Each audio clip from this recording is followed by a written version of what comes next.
테크본색만의 혁신 스타트업 발굴 프로젝트 스타트업 히어로. 기술력과 아이디어를 갖춘 스타트업을 찾아서 가치 분석을 해보는 시간입니다. 오늘 모실 스타트업이 테크 세상의 히어로가 될 수 있을지 여러분 함께 평가해 보시길 바라겠습니다. 함께 하실 투자 전문가 유니콘 엔젤 투자클럽의 김진아 대표 모셨습니다. 네, 안녕하세요. 안녕하세요. 네, 얼마 전에 인도 갔다 오셨다고 들었어요. 인도의 스타트업 생태계 어떤가요? 인도도 한국과 마찬가지로 지금 스타트업 에코시스템이 상당히 빠른 속도로 성장하고 있는 상황입니다. 네. 보니까 인도 시장이 되게 크잖아요. 네, 뭐 그렇죠. 중국 시장 다음으로 또 인도 인구가 시장이 많고. 그렇죠. 지금 앞으로 유망하다 이런 네, 분석들이 네. 많은데 한국 스타트업들이 실제 인도 시장으로 진출한 사례들이 꽤 있는 것 같아요. 현지도 네. 보시니까 실제 더 실감하셨나요? 네, 우선 인도의 벵갈루루는 인도의 실리콘밸리라고 불릴 정도로 전 세계 많은 글로벌 IT 기업들도 연구소를 설치를 하고 있고 또 실제로 그곳에서 많은 기업들 발굴하는 활동들도 하고 있을 만큼 지금 스타트업들이 활성화되어 있고요. 한국 기업들도 당연히 그곳에서 많이 창업 준비를 하고 있습니다. 근데 이제 인도 시장이 유망한 만큼 사실 어려움도 많이 있는 시장인데 그 특징 중에 하나가 인도가 사실 주별로 언어도 다르고 문화도 다르고 사실 종족이 다르다 보니까 이걸 단일 시장권으로 생각하고 접근하는 경우에는 사실은 인도 시장에 깊숙이 진입하기가 어려운 부분들이 많이 있고요. 그리고 인도 문화적인 특성상 업무 진행의 속도가 사실은 한국과 비교했을 때 상당히 오래 걸리는 편입니다. 그래서 한국에서 사업을 하시듯이 아주 빠른 속도로 뭔가 사업의 성과들을 원하려고 하시는 경우에는 원하는 만큼의 결과를 얻으시기 전에 포기하시게 되는 경우들도 사실 상당히 많은 게 인도 시장이기 때문에 가능성이 높은 시장이지만 그만큼 시장 진입을 하기 전에 준비도 많이 해야 되고 고민도 많이 해야 되고 무엇보다 가장 중요한 건 인도 시장에서 성공하기 위해서는 현재 스타트업들하고의 협업이라든지 아니면 조인트 벤처 설립이라든지 이렇게 현지에 있는 현지민들과의 어떤 유대와 협력을 통해서 그 시장 진입하는 전략을 구사하는 것이 가장 안전하기도 하고 가장 효율적이기도 한 시장 진입 전략이 아닐까 생각합니다. 네.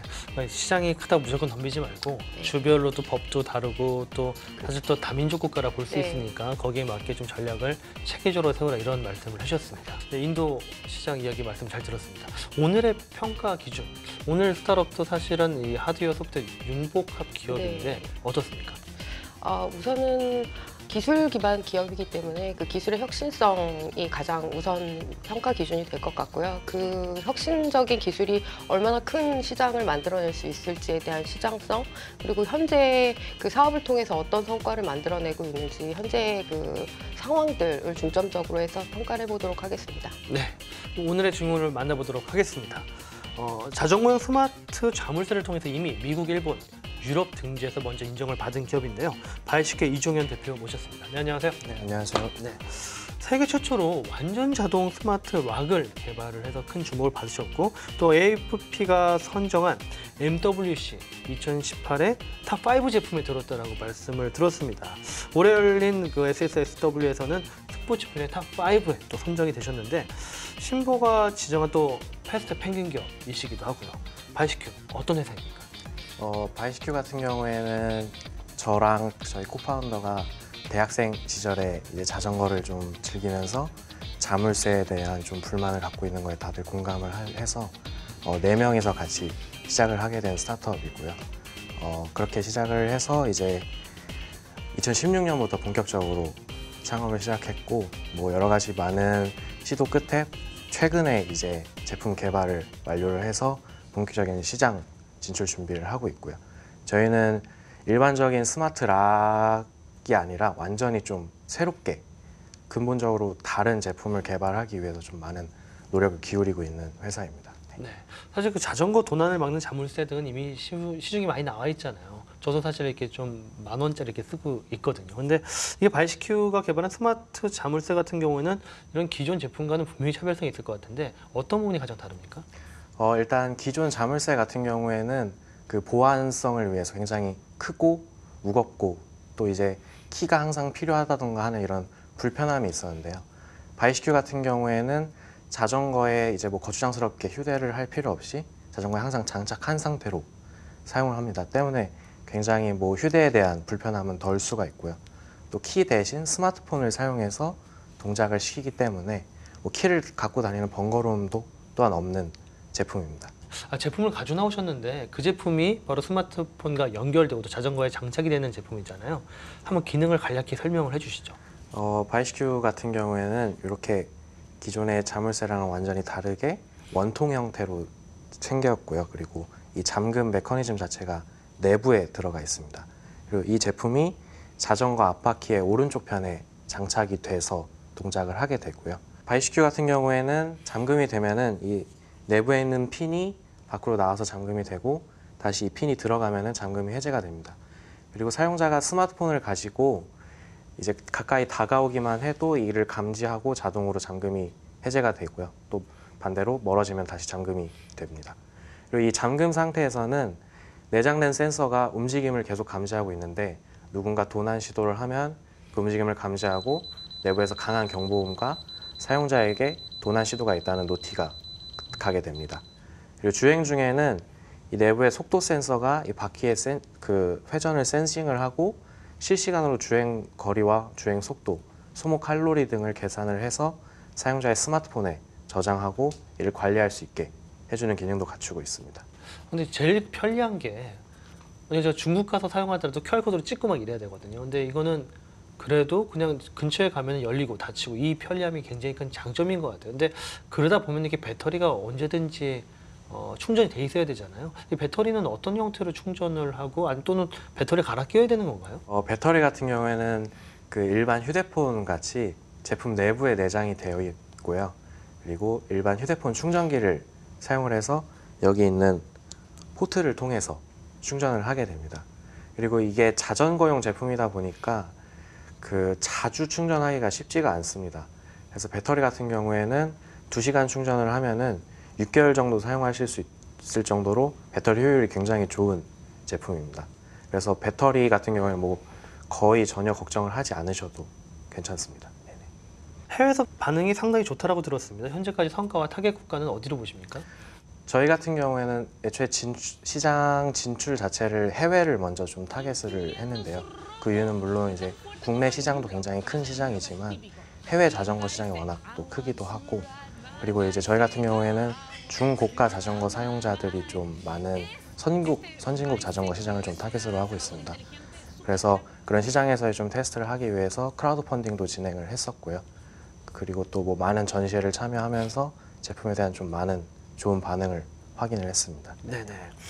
정말 자전거 사용층이 많고 또 중고가 시장이 형성된 해외 시장에 상당히 반응이 좋을 것 같아요. 네, 그럼 확장성 중심으로 이야기를 좀 더 나눠보도록 하겠습니다. 이번에 CES 2019에서 2세대 제품을 선보였고 그게 큰 호평을 받았다고 말씀을 들었습니다. 근데 B2B 시장인 자전거 공유 서비스를 겨냥을 했다. 사실 이게 저는 중국 출장을 좀 많이 가는 편인데 거기 뭐 모비바이크나 오포 이렇게 저희 늘 이렇게 한 뭐 원위엔 내고 한 1시간 타는 그런 공유 서비스를 상당히 많이 저도 이용을 하는 편이거든요. 여기에 대한 제품이 이미 나오셨나요?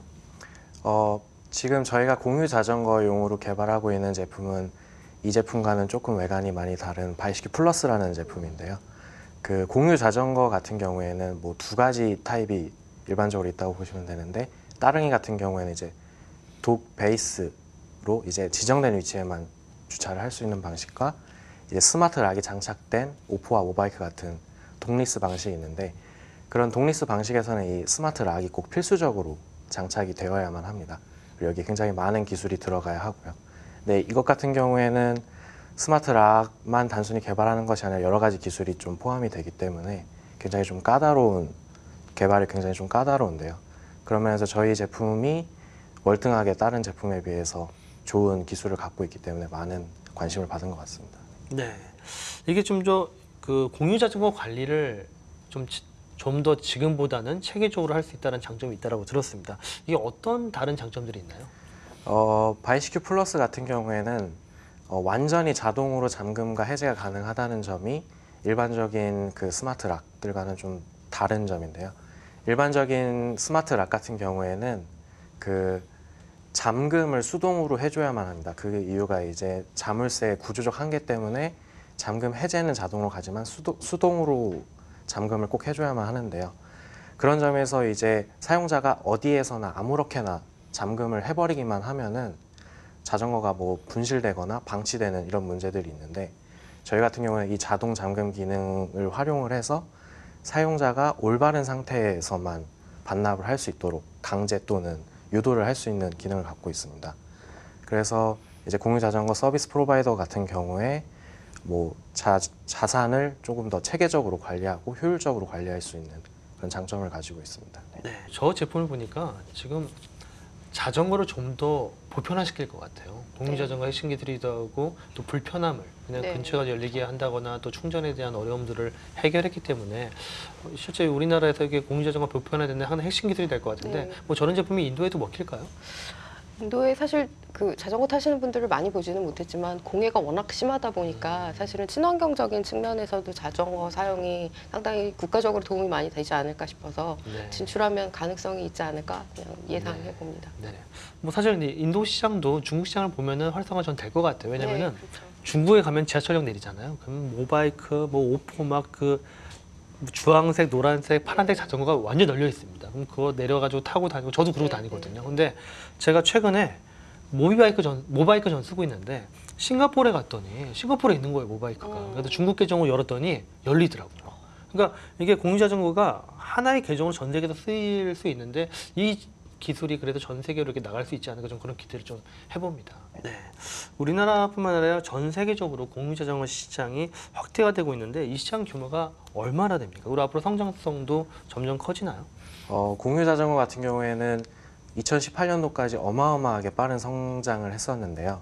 그래서 뭐 지금 현재 자전거 같은 경우에 2천만 대 이상이 서비스 중인 것으로 판단이 되고 있는데 지금 같은 경우에는 사실 조금은 하락세입니다. 오포 같은 경우에는 지나치게 많은 공급을 함으로 인해서 이제 파산 위기도 겪고 있는 상황이고요. 그래서 2천만 대 이상으로 더 상승하거나 뭐 이럴 것 같지는 않지만 이 수준을 어떻게 좀 유지할 수 있을까가 관건으로 좀 생각을 하고 있습니다. 그 공유자전거 시장에 진출하기 위해서는 관련 업체들하고의 협업도 상당히 중요할 것 같은데 협업 노력은 어떻게 하고 계시는지 그리고 그 제품 출시 시기도 궁금합니다. 네, 우선 협업 같은 경우에는 공유자전거 자체를 좀 시작을 하기 위해서는 좀 많은 노력과 비용이 들기 때문에 저희가 직접 하기는 좀 힘들고 그래서 좀 자본력이나 노하우가 있는 기업들을 대상으로 좀 같이 진행을 하려고 하고 있습니다. 저희는 거기에서 통신사가 조금 더 핵심적인 그 가치를 갖고 있는 파트너라고 생각을 해서 국내외 통신사들과 좀 많은 협업을 하고 있고요. 그들을 통해서 같이 이제 또 서비스를 원하는 국내외 여러 업체들과 지금 제품 도입을 위해서 논의를 하고 있고 2세대 바이시큐 플러스 같은 경우에는 올해 6월에서 8월경에 제품이 완전히 완성이 될 것으로 예상을 하고 있습니다. 그 대학생 창업 기업으로 출발을 하셨잖아요. 근데 제품 제조부터 해외 시장 영어까지 사실 만만치 않은 어려움이 있었을 것 같습니다. 가장 큰 어려움이 뭐였고 또 그 어려움을 이겨낸 원동력은 어떤 것이었습니까? 뭐 대학생이라고만 해서 어려운 건 아니고 뭐 모두가 겪는 어려움인 것 같긴 한데 우선은 저희 같은 경우는 좀 유난히 경험이 많이 부족하다 보니까 여러 가지 시행착오를 좀 많이 하게 됐습니다. 그래서 뭐 굳이 다른 분들 같은 경우에는 하지 않아도 되는 실수를 좀 많이 해오면서 좀 전진을 했는데요. 덕분에 그러면 정말 좀 많은 경험을 하고 또 이제 많이 배운 것도 있고 하고 또 이제 하드웨어 같은 경우에는 일반적으로 좀 그 자금이 많이 소요되는 부분이 있는데 그거 같은 경우에는 또 좋은 기회가 있어서 투자도 받고 또 정부 지원도 잘 받게 돼서 그런 어려움을 좀 많이 잘 헤쳐나가는 것 같습니다. 네. 그럼 최종 가치를 평가해 볼 시간인데요. 김 대표님, 그 우리 바이시큐의 투자 라운드는 어떤 라운드로 보십니까? 투자 라운드는 시드를 거쳐서 네. 뭐 투자 유치를 한다면 아마 시리즈 A 라운드일 거라고 보여집니다. 네. 그럼 바이시큐 최종 투자 가치 얼마입니까? 50억 정도로 예상됩니다. 네. 어떤 기준으로 50억 밸류에이션이 나온 거죠? 현재 아직 양산을 시작한 지가 오래되지 않아서 사실은 매출 성과나 이런 것들이 아직 없는 상황이다 보니까 사실 앞으로 잠재력은 훨씬 더 높기는 하지만 아직 현재까지는 약 50억 정도의 밸류에이션이지 않을까 예상해봤습니다. 네네. 이종현 대표님, 오늘 평가 들으신 소감과 그리고 앞으로의 목표와 계획에 대해서도 한 말씀 부탁드립니다.